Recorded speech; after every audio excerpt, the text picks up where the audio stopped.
What's the worst case of helicopter parents you've ever seen? I had a friend in middle high school who was a Chinese girl, adopted by an old white couple who were super weird and overprotective. Some of the things I remember about her parents. Mum volunteered at whatever school we were at, and would sit with us at lunch to make sure her daughter was eating. They drove a minivan and made her sit in a car seat in the very back row until like freshman year of high school. Anytime someone praised them for raising such a good daughter, they would laugh and say she's not our daughter, she's adopted. They wouldn't let her ride the school bus, join any clubs, or hang out with anyone after school. When she got her driver's license, the dad bought light sticks, like air traffic controllers use. Anytime she left the house, he would stand in the street with his light sticks and block traffic so that people wouldn't hit her as she backed out of the driveway. It was hilarious to watch, but she was completely mortified. This one broke my heart. My little brother is adopted and I have lost my crap at people who have tried to say he's not my brother. I can't imagine ever feeling or thinking that way myself. That poor girl. People like that have no place adopting. The light sticks bit is hilarious, though.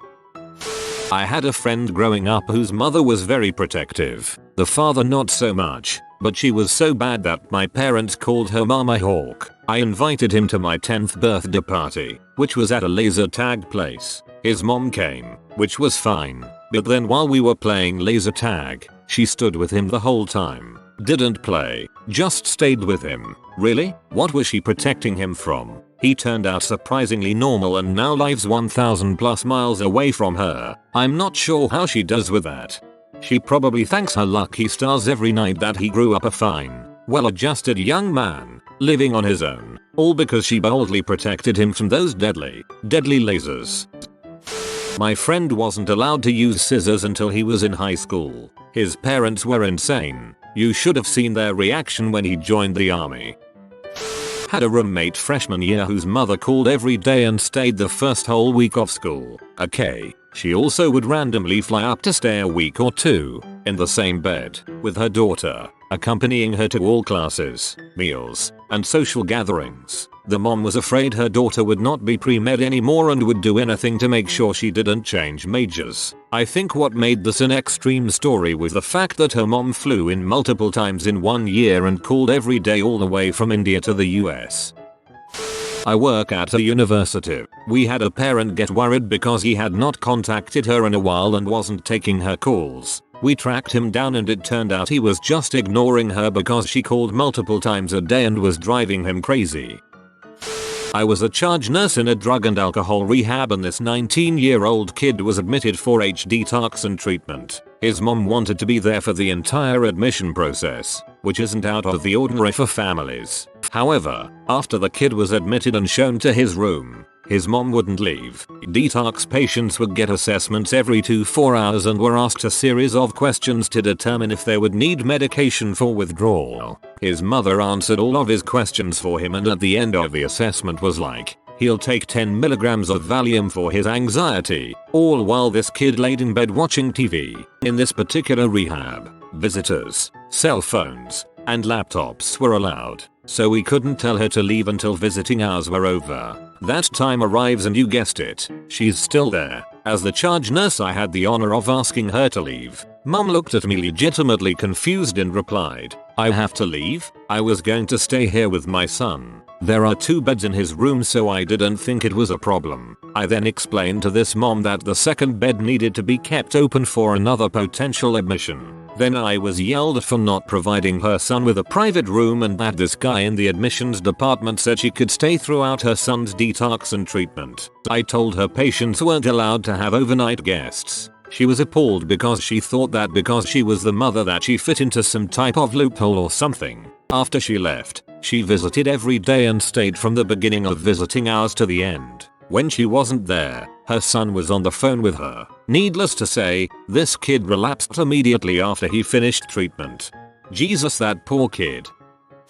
My mom once got a job application for me, filled it out, signed it, submitted it, got it back, emailed them confirming that I'd take it, then told me she picked up an application for me, so that my dad went and visited the place I applied, had an interview with and asked the front desk how my interview went. They don't freaking know. IT's not their job. I'm an adult now, stop it, god dang. That was the most humiliating thing ever. I'm fully convinced that's the reason I didn't get the job. Newly enrolled freshman in college, and the poor kid's mom would come to the school and walk with him through the cafeteria line picking out what she thought he should be eating. She did this for all 3 meals. Poor guys was so embarrassed. Freshman move-in day I hung out, ate, roamed around, went to a soccer game, went home. 3 days later my daughter calls, OMG, mom, there are still parents here. She was horrified. I was, too. Friends with a girl in elementary school who had parents that wouldn't let her watch PG-rated movies at the age of 12. Even with parental guidance, she wasn't allowed to come over to my house because I mentioned my favorite movie at the time to them and it wasn't G-rated. She nearly drowned at the beach a couple years ago getting caught in a riptide. Suffered permanent brain damage from lack of oxygen. Her parents now have the forever child they always wanted. Holy crap, that's so sad. I worked with a mother who didn't want her adult son with autism to ride the city bus because she was afraid the child diddlers might get him. Like, lady, there are valid reasons to be concerned about your 21-year-old son riding the bus, but the child diddlers are not one of them. Yeah, he's within range of garden variety perverts now.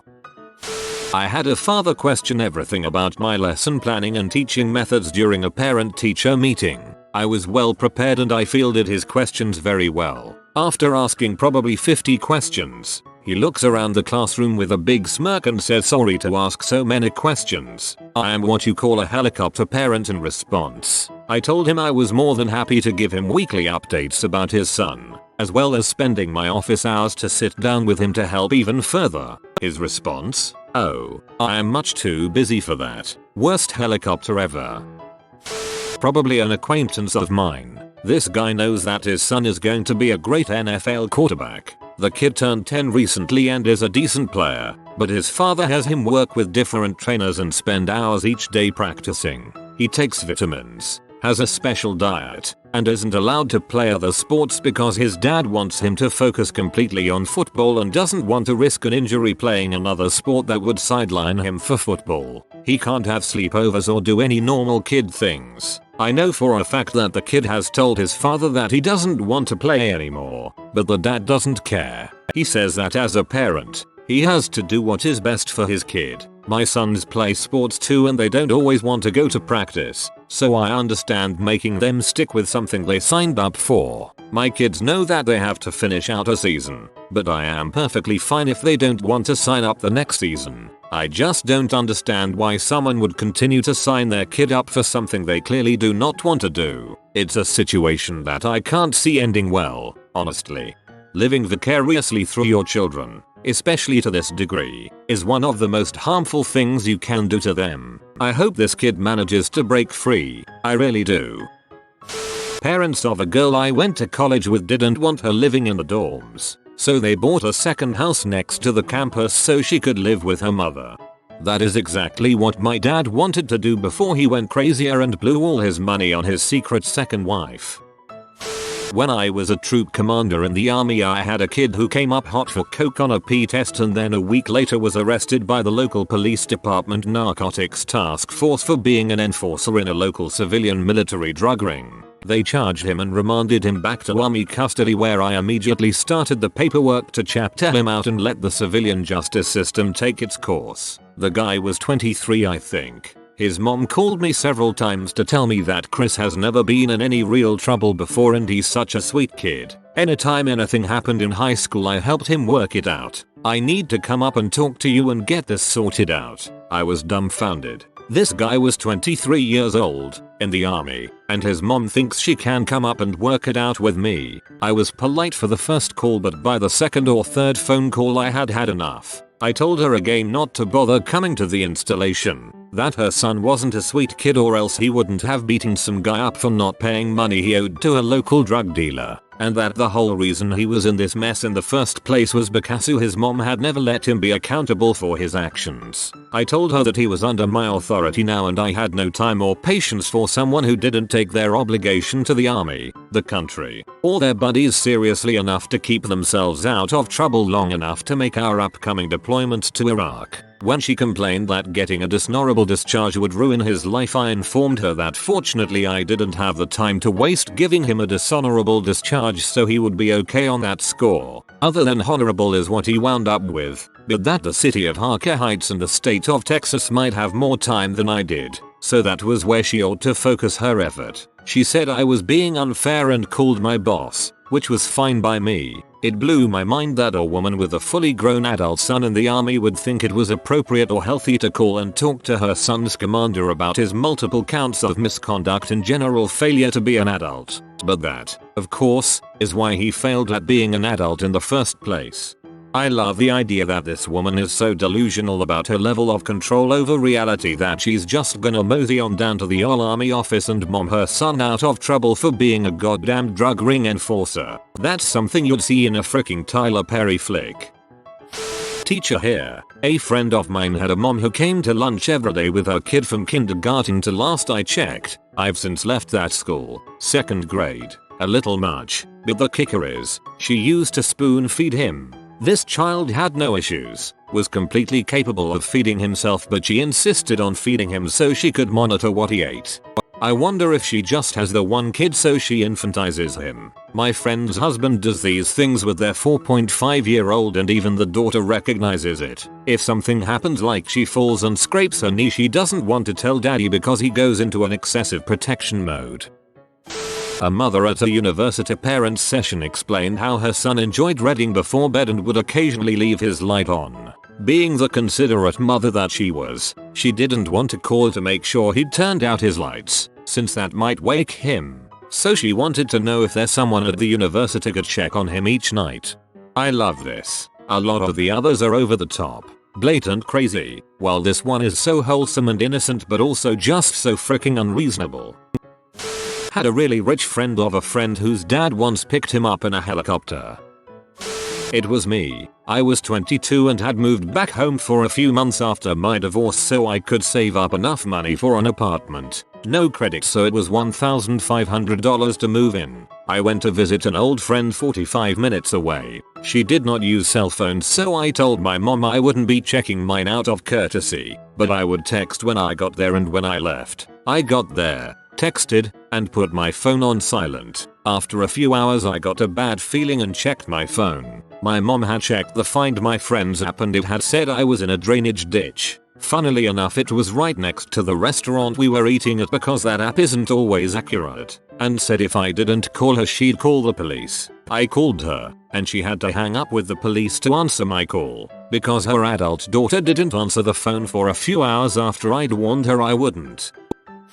I run a huge book rental department for a good-sized university, 15k students. It's a beautiful program. 95% of our students' books are covered by $1.85 fee. Anyway, I've seen some crazy stuff with parents. Honestly, there just isn't enough Reddit for me to relay all the stories. My number one, however, is, it's move-in day, the worst day of the year. Hundreds upon hundreds of students coming to get their books all at once. Most freshmen accompanied by their parents. This one lady marches up to the desk pushing other customers aside and dragging her mortified looking son along by the hand. She then demands that I tell her how she gets her son's books. I tell her the best way for your son to get his books is to use his class schedule and go find them himself, as he will need to do this every semester moving forward. The aisles are alphabetical and the courses arranged numerically once you're in the right aisle. She tells me that she doesn't believe her son is capable of doing that.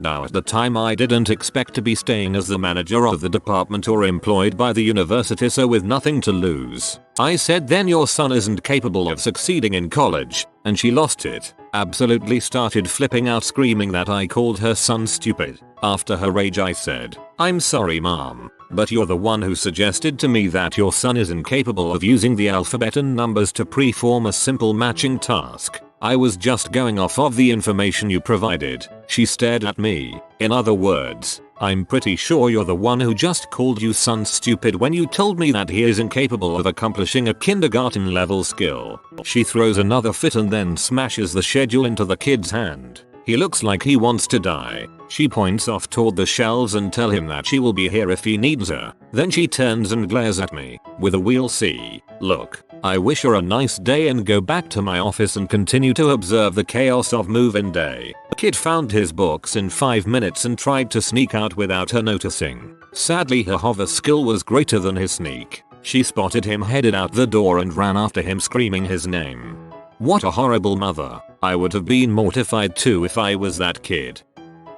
Was in court waiting to see the judge. Another case is going on about this high school senior hitting a kid with his car on campus. His mom goes up with him, and when the judge started asking questions, the mom answered them. The judge politely told her he'd like to hear from the son and she agreed. The boy started to explain what happened when she immediately cut him off, told him he was telling it wrong. She begins talking again, and the judge, visibly annoyed now, asks her if she was there. No, but I know what happened, she assured him. When the judge told her multiple witnesses claimed that's not what happened, she called them liars who were just out to attack her boy. She continued to argue with everything the judge said, until he finally had enough of this woman interrupting him and had her removed.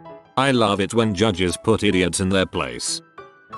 Eventual friend in HS. His mother was there every day, all day, was a private school, day student. She walked him to class, rehearsal, music lessons, the freaking bathroom. Took the entire year to get her to stop. He ended up hiding from her. This kid was brilliant. Perfect SAT scores, accomplished musician, amazing actor. We gave him his first soda, gum, etc. Father was an ex-priest who screwed the organist. Mother was her ex-nun, both bat crap crazy. We were all so proud when he went to college 800 miles away. Then it went very bad. Originally the story was he committed suicide, which made no sense. Everything was going his way. Had full scholarship, escaped his parents, and even more amazing, a beautiful girlfriend. He redefined awkward. His mother kept insisting it was murder, that the mafia had killed him, but nobody believed her in the slightest. Fast forward a few years and a few unrelated criminal investigations, and yet it was the Russian mob. Apparently his GF's father took a strong dislike to him when he said something unforgivable again. He redefined awkward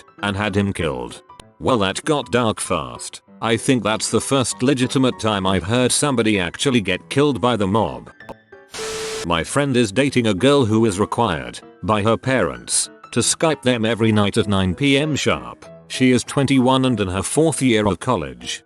I'd make that real clear to my parents with, it's gonna be hard to Skype when I'm drunk and having anonymous hookups. You have been visited by the ingenious Joe. Comment brain so you always see the glass half full. If you are new to the channel, you can subscribe. I publish new videos every day. Until then, check another video, or don't. Either way, have a great day, you magnificent people.